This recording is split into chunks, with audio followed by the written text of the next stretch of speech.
I want to thank everybody for coming tonight. And this is lesson 8. Now, I said it was going to be 8 to 10 lessons, and that's probably what it's going to end up being, at least 9 or 10 or maybe even 11 lessons. Okay. Because I don't want to just skim over a couple of points that are really, really important. One was the age of elders, because that comes up as a discussion point all the time. Right. Another one is whether elders and pastors are the same things or preachers and pastors are the same things. Right. A lot of those issues come up.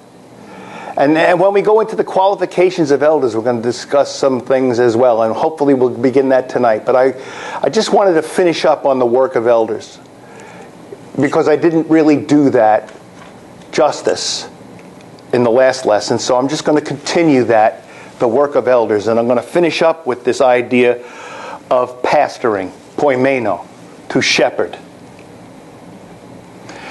Have you ever heard of a situation in a congregation or a church where if an elder didn't like the way things went, they left that congregation and went to another church? An elder?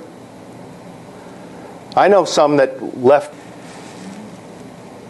or they left this church, or they left that church. For whatever reasons they say that they left. They're all over the place. Now, sometimes things change in a congregation, and if the eldership all resigned because they realized they were unqualified, well, then they're unqualified. But I want you to think about this. Some elders in some congregations, if they don't feel appreciated, or when the church comes under a severe attack from Satan, from outside or from within. Because remember, Paul warned the elders at Ephesus that from among their own selves shall men arise, speaking perverse things. Grievous wolves will enter in among you, not sparing the flock. Right. From among your own selves men will arise, speaking perverse things. Not just from the congregation, but from within the eldership. Oh, okay. Now, I want you to think about how people respond, these shepherds, when they leave the flock.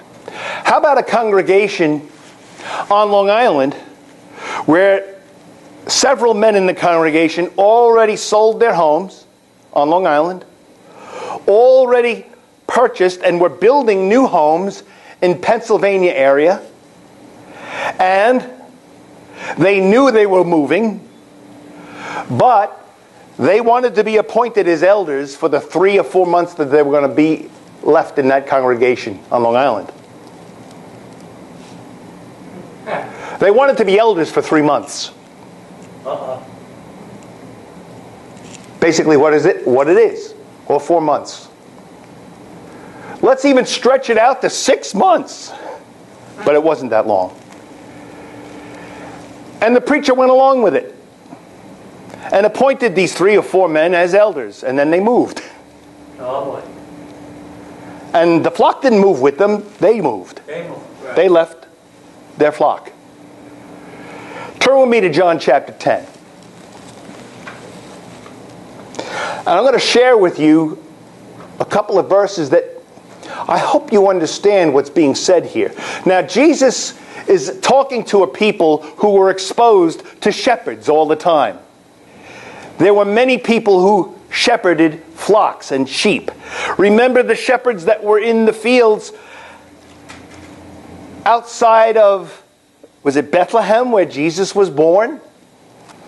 And the angel talked to who? The shepherds. The shepherds. Yeah. The shepherds were a common thing in and around Palestine and Israel at that time. Common. So shepherds and the concept of shepherding a flock was not a foreign concept. Just like if you went out west and you talked to some people at a certain point about a cattle drive, they knew exactly what that was. Right. And a cattle drive back in the old days would be across several states. from up north to down south, and then down south back up to up north, and they drove them to where they could feed during certain seasons, and then drove them back. And guys that knew how to do that, they were called cowboys. Cowboys. Oh. That's why. Because they drove the cows or the cattle. Well, in this area of the world, in the first century, when Jesus was speaking to these people, he was speaking to people who knew basically what shepherds were and what they did. At least good ones. So what he's talking about is not a foreign concept. In John chapter 10, and in verse 10, Jesus said, "The thief comes only to steal, and to kill, and to destroy. I came that they might have life, and might have it abundantly." Right. I am the good shepherd. The good shepherd lays down his life for the sheep. You know, that's any good shepherd. That's any good shepherd. Do you know that the shepherd staff, what it really looks like? It's not just a stick at the end and then a hook at one end. The typical shepherd's staff had a big bulb on the end, a big ball at the end of that shaft. Or was sharpened, one or the other. Usually like a club. I see. Like the end of a bat, and then tapered. And then the other end was a hook. The hook was used to rescue when they got caught in a thicket. Right. Or when they got over a cliff or in a ridge and they got down into a hole, Right. and they got trapped, the shepherd's staff would be used like a hook, and he would hook them right around the neck and pull it back and pull them back out and rescue that sheep. Out of danger. Or get it out of water. Right. Or whatever, if it was drowning, anything like that. It was a means of rescue. The other end of that shepherd's staff was the business end, as we call it in our day today. Okay, I didn't know that. That was used to kill the wolves. That was used to battle the wolves and the lions and the bears. The lions and tigers and bears, oh my. And by the way, back in Palestine in those days, and even before 1000 BC, bears and lions were not unheard of. Yeah. David said that he, as a shepherd boy, killed them both with his bare hands. With his bare hands. Probably with his shepherd staff too. But he killed two of them defending what? His sheep. His sheep. Because he was a good shepherd. Right. Prepared to, you have to, if you're not going to be running away into the hills when the wild animals come, you're laying down your life, because if you lose, you're on the menu too. You're on the menu. Right. He who is a hireling, then he's not saying that in good terms. If you're just a hired hand and not a shepherd, who is not the owner of the sheep, beholds the wolf coming, and he leaves the sheep, and he flees, and the wolf snatches them and scatters them. And the flock is scattered and devoured, one or the other, or both. He flees, why? Because he's a hireling. He's not saying that because it's a good thing or that's just the way it is. He's contrasting a hireling with a good shepherd, the good shepherd, Jesus Christ. Right? And he's making an equivalency, equating himself as the good shepherd with a good shepherd. What they knew what a good shepherd would do. They would lay down their life for the sheep. But he flees because he's a hireling and he's not concerned about the sheep. Verse 13. Verse 14. I am the good shepherd. I know my own, and my own know me. And that goes along with what the book of Hebrews said and others that said, know those that have the rule over you in the Lord. Right. Know them. How well do you know your elders? Are you really a sheep in the Lord's flock? Because if you are, Jesus said, my sheep know my voice. Right. You're going to see that later on in this chapter. But that my own, I know my own, and my own know me. That's the way it needs to be for all poimen, pastors or shepherds in the church. Because that's what they're called. And that's what they're told to do. They start telling him in verse 24, if you're the Christ, tell us plainly. So in verse 25 of John chapter 10, Jesus answered and he said, look, I told you, and you don't believe. Okay. Now he didn't say it like some Bible film, I told you, and you do not believe. He didn't bore the tears off, and he talked plainly to people. So they're asking, tell us plainly if you're the Christ. If you're the Christ, tell us straight out. And he says, I told you, you don't believe. That's the way that conversation sounded in Greek, but that's the way it sounded. Because you're not my sheep. You're not of my sheep. You don't believe me because you're not one of mine. Because my own, what? Know me. He already said that earlier. Yeah. But you don't believe because you're not one of mine. And that's another way that you can sometimes know whether somebody, I'll say something to somebody about the Bible and they'll say, well, I don't believe that. Yeah, I know that. Oh, you do? Yeah, I know why too. Why? Because you're not one of his. Because Jesus' sheep hear his voice. They know him. And he knows them. Watch. My sheep hear my voice. And I know them, verse 27.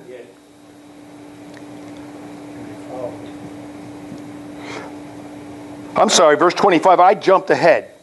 I told you, you don't believe. The works that I do, verse 25, in my Father's name, these bear witness of me. My Father is doing things through me, doing the miracles and the healings and the raising of the dead and the blind and the curing the lame and everything. They're bearing witness, and you still don't believe. But you don't believe because you're not my sheep, verse 26. Verse 27. My sheep hear my voice. I know them, and they follow me. That's another thing about shepherding. The shepherds had a unique relationship with their sheep, even if they were going to raise them to someday be slaughtered for food. They were like his little children. Yeah. He knew them, and they knew him. And the staff was used for one other thing. At least one other thing. Every night, before he put the sheep down to sleep, he would get on one knee or sit down and stick out his staff about this far off the ground. And he would make the sheep, he would call them, and they knew his voice. Anybody else could call, they wouldn't come. But he would call them, and they would jump over the stick, one at a time. And he watched how they jumped. And he would get to see and examine whether they got a broken leg or a sprain or were wounded or had thorns or ticks or anything else that were on them that shouldn't have been, or that they were wounded and so that maybe something grabbed them and he didn't see it. So he would see, or they were getting sick from something, or they had an intestinal or internal problem. But he would get to be able to examine them as he had them one by one jump over his stick. his staff, his shepherd's staff. And then he would put them to sleep. He would lay them down, they could sleep for the night, and he would watch. Very good. And so the staff was used for at least 3 major things: to rescue, the business end to defend, the club end of that stick, which was either sharpened to a very sharp point to stab, or it was usually a big bulb at the end, so that they could club a wolf or a mountain lion in those days and kill them.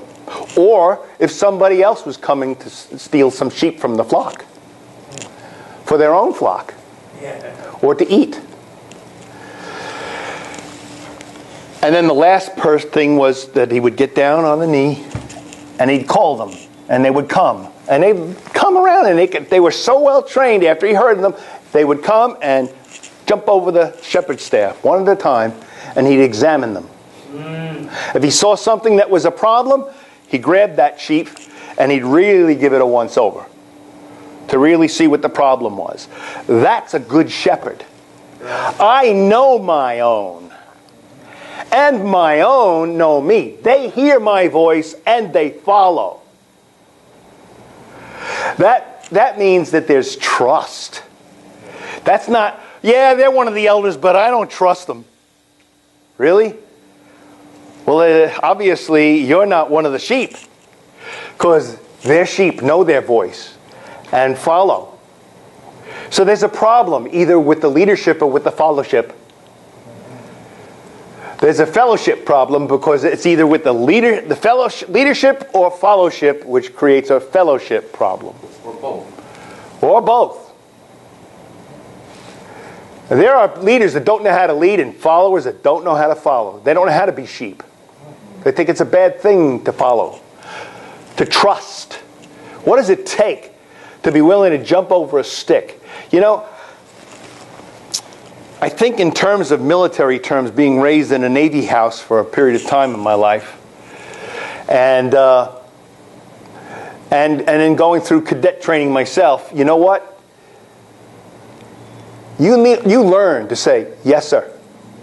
No matter how much you don't like what they're asking you to do. Latrine duty. You know what that is? Latrine? The toilet. The toilet. Cleaning the toilets. Latrine duty. Field, get in there.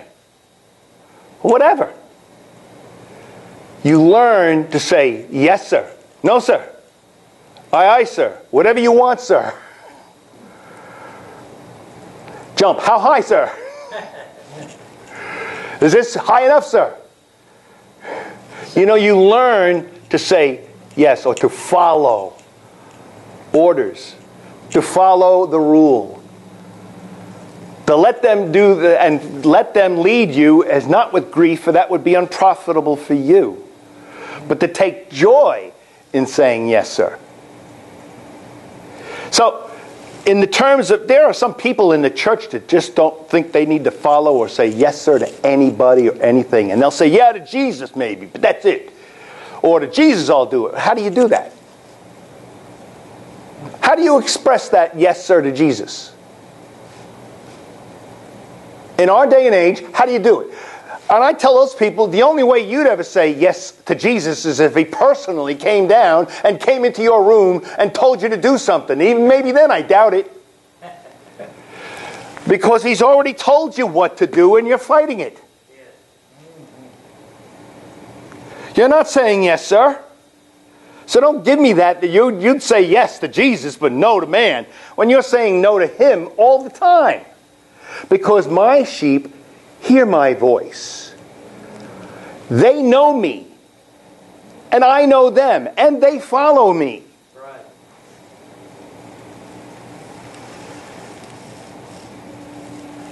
And I give eternal life to them. And they shall never perish. And no one shall snatch them out of my hand. So,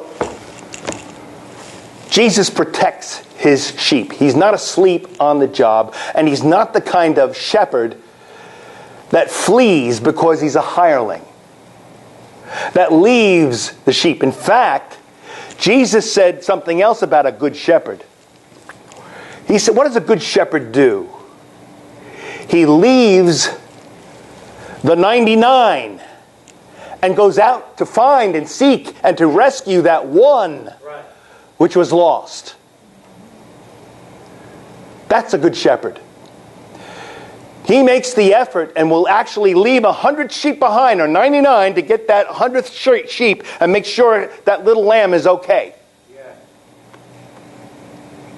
That's a good shepherd. Is he willing to lay down his life? Is one sheep valuable to him? Yes. No, he's just one member. We've got all these members to worry about right now. That's the mentality of a lot of elders, a lot of bishops, a lot of pastors, a lot of shepherds in the church today.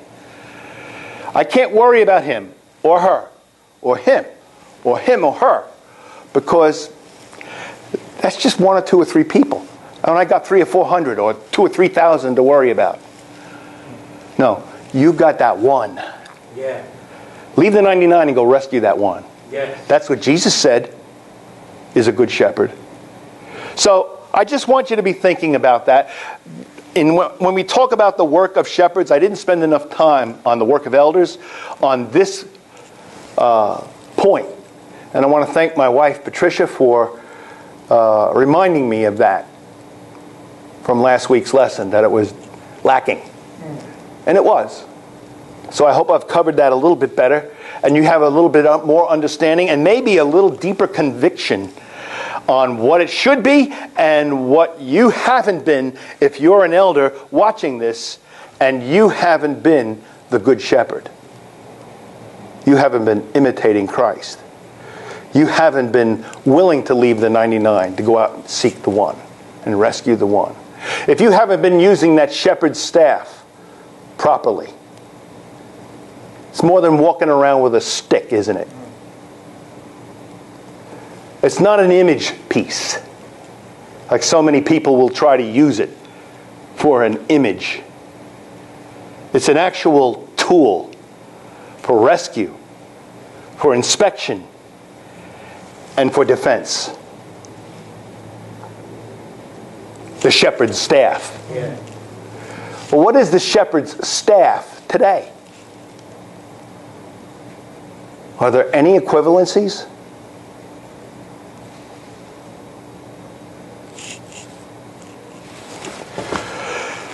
It don't look much like a shepherd's staff, but that's exactly what it is. Okay. It's exactly what it is. Come on. Is it used to rescue? Can it be used to rescue? Save somebody from drowning? What else? What's better than the Word of God? Can it be used to defend against wolves? Yes, sir. The Word is sharp That's a two-edged sword. as a two-edged sword. Yeah. Is it able to inspect? Yes. Neither is there any creature hidden. It lays open and lays bare.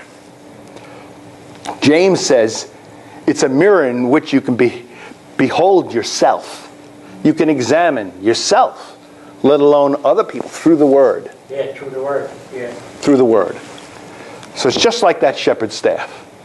So if you don't know the Bible as a shepherd, you're no shepherd. You're no shepherd. Resign. Do the right thing. Get qualified. Then seek the office. Then seek the work. The work. The work. Because that's what it is. If any man desires the office of a bishop, he desires a good work. A good work. The good shepherd, just like Jesus,